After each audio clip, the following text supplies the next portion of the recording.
You know what they say, sharing is caring. So tell us, how are you making the most of your lockdown? Simply send a landscape video of yourself using the information on your screen right now, telling us what you're doing to make this time memorable. Here are some sample questions that we would like you to answer. During these difficult times of lockdown, I have learned, I have practiced, I have gained, I have given, I have grown by, my faith has, I have committed to, my family and I have. Simply send us a video of you finishing these sentences so that we can all thrive during lockdown. So tell us, how are you making the most of your lockdown?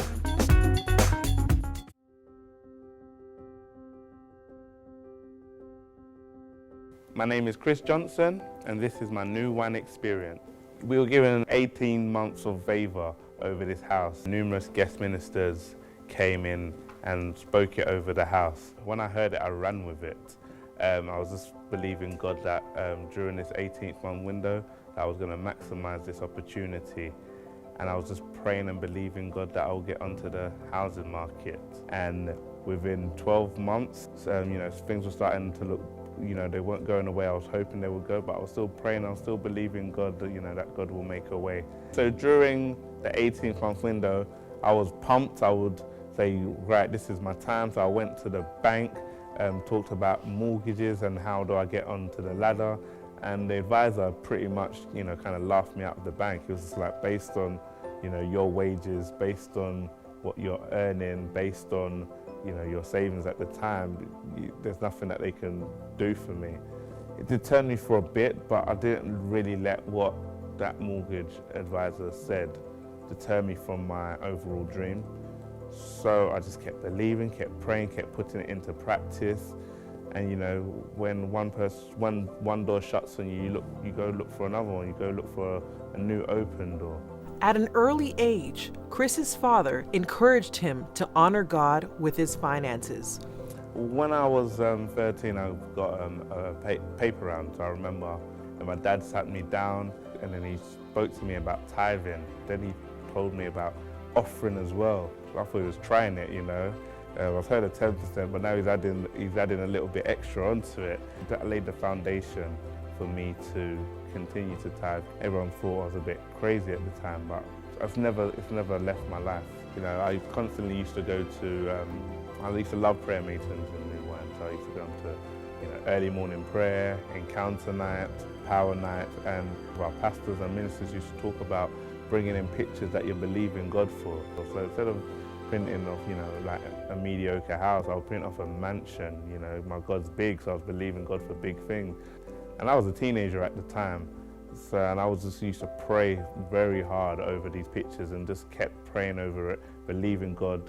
I used to end up doing prayer walks around the posh areas of the borough, and just walk up and down, be praying sometimes for hours, just speaking in tongues, just believing God for one day that this as a point of contact is going to give me numerous properties. Although tithing, attending prayer meetings, and prayer walks are not obligatory to see a move of God, Chris found these disciplines helpful in building his faith when circumstances contradicted God's promise over his life. Like when he went to see his financial advisor in regards to how he could save more money towards his mortgage. Going through income and expenditures, and we're just trying to find ways on how to maximize on the salary that I was on. And when we were going through the statements, he was just looking at things that I could possibly cut. And he was just like, he said, you're giving a lot of money to this church. And he was just like, why do you give so much to the church? You need to cut this. And then I explained to him that God is the best business partner I've ever had. He only asks for 10% and allows me to keep the other 90. What other business partner do you know that does that?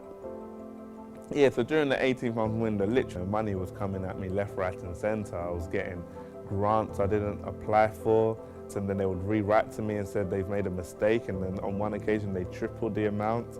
I was getting jobs that I didn't apply for. Headhunters were coming up to me and said they want to give me for me to come and work for them, and the salary they were paying me, I was just like, me, seriously? And all of that contributed to me having a healthy deposit for my first property.